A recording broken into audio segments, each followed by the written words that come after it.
since it was brought up, I have had some old friends bring up the fact that I look a lot better, a lot happier, a lot healthier. So I wanted to address that. I have changed a lot. I would have to say probably most of it's for the better. I think sometimes it takes a lot to realize you need to step back and take a look at yourself. You need to get away from everything that's distracting you and taking your focus off what you need to be okay again, and see what inside you needs to change to become the person that you once were, or that you know you could be. When I stepped out of the crane unit in 2010, I was someone who was overly confident. I wouldn't say overly confident, but I was very confident.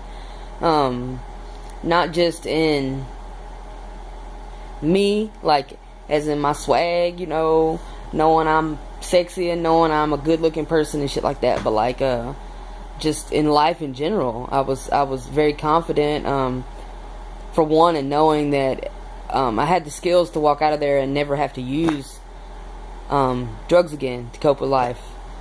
I had a lot of confidence in that. I had a lot of confidence in me and the person I was, and coming to terms with the fact that although I had done some fucked up shit in my life, I wasn't a bad person. I was just a person. I was just a human.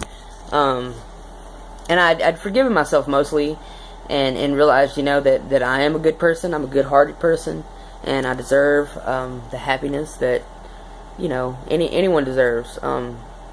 You get what you give. You know what I'm saying? And that's what I wanted to be. I wanted to be somebody that would make a difference in people's lives in a positive way. Of course, I did the one thing they said do not do in early recovery, and that is I got into a relationship. The way I'm set up, if I fall in love extremely hard, to where I'm willing to sacrifice myself to the point that I'm not myself anymore for that person. And that's what this was. Not only did the program, Safe P, teach us coping skills, it also taught manipulation. You had to learn to manipulate. People say I punch holes in the program. I do punch holes in the program because it is flawed. It is seriously flawed. More than anything, more than coping skills, you learn to manipulate in that program. But that's not what this video is about. This person had went through the program as well, and I really thought from the beginning that, maybe not the very beginning, we were really close friends, but from the beginning of the relationship, I had a good idea that this was a person that I was going to spend the rest of my life with. I'd never really looked at anyone else like that, but I also think that it had the things that I had done as far as relationship wise in the past, in my addiction, and when I was at my worst, were getting to me, and it's something I wanted to make kind of a living amends for. So being fresh out of recovery and wanting this new life, this healthy life, I think it was something I grabbed onto way too quickly, and that person turned out to be not who I thought she was. I'm not going to say it was intentional. I don't really claim to know that. I would like to think it wasn't, but she was a very manipulative person. I really think that she probably thinks that she loved me, but she didn't. And she doesn't know how to love. She was never taught how to love. She was never shown how to truly love someone. And I was. After some time in that relationship and its downfall, I had one time been diagnosed bipolar. I may be bipolar to some extent. It does run in my family, supposedly. I have different beliefs about that, but that's another video as well. I got in so depressed, and I think a lot of the times, even if you are bipolar, the worst of it is situational, stress triggered. But anyway, I got so depressed and just down on myself. I felt worthless. I mean, completely worthless, all the time. It was like nothing I could ever do was okay. Nothing I could ever do was good enough. So I internalized it and made it feel like it was me. It was my crazy. It was my fault. And the only thing that was my fault was me allowing myself to be broke down like that by another person. And I went and I got on medication. And the medication was, and it always has been, every time I've ever tried it, it was a crutch for a while. And then it became a burden. It became like a cross to bear. It was, you know, the initial kicking in and the initial chemical changes in your brain. It makes you think, hey, I'm doing great, I'm doing wonderful. And 6 months later, you don't even know who you are. You're kind of like locked inside yourself. And you're kind of looking out and you're wondering what in the fuck happened to that person I was. But that person ain't nowhere to be found. I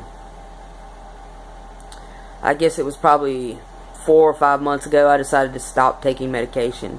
And at that time I just stopped taking the medication. It was about maybe 2 weeks after I stopped abruptly. I started fainting. I was pretty sick physically. So I went to the doctor and I got back on the medication just to fade the side effects of it. So I got back on the medication for about a month. I tapered off after that month. I completely stopped, and I guess it's been about 2.5 months since I've been on medication. No, it's been longer than that. I guess it's been about 4 months. So I guess it was about 6 or 7 months ago when I decided to stop. In that 4 months since I stopped taking medication, I've also changed my living situation. I'm in a lot better environment.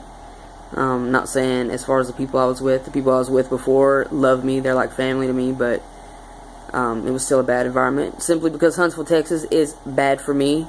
Because I don't know how to act right. I still got that little at-law attitude. I'll probably always have that motherfucker, but that's just what it is. I could probably go back there now and be okay, but I had to take some time to change my way of thinking and let the medicine work out of my system. About 2 months after I left Huntsville, that ex of mine, who I was still sickly fucking running back to, got locked up, and she's been gone since. And I guess you can say it's like a drug working out of my system. The longer she's gone, the less I hear, the better I am. I feel like myself. I feel like I did when I walked out of there in 2010. And to anybody, a lot of you that I may have hurt or been an asshole to since then, since the end of this relationship in the past 1.5 to 2 years, I am very deeply sorry. It wasn't really me. This is me. And I'm glad to be back, man. Really. So, peace out, guys. There's your answer. And I know you asked on Facebook, but hopefully you're looking on Tumblr, because I don't really be posting this kind of shit on Facebook. It ain't none of y'all goddamn business. Y'all too nosy. Better be paying attention. Bye.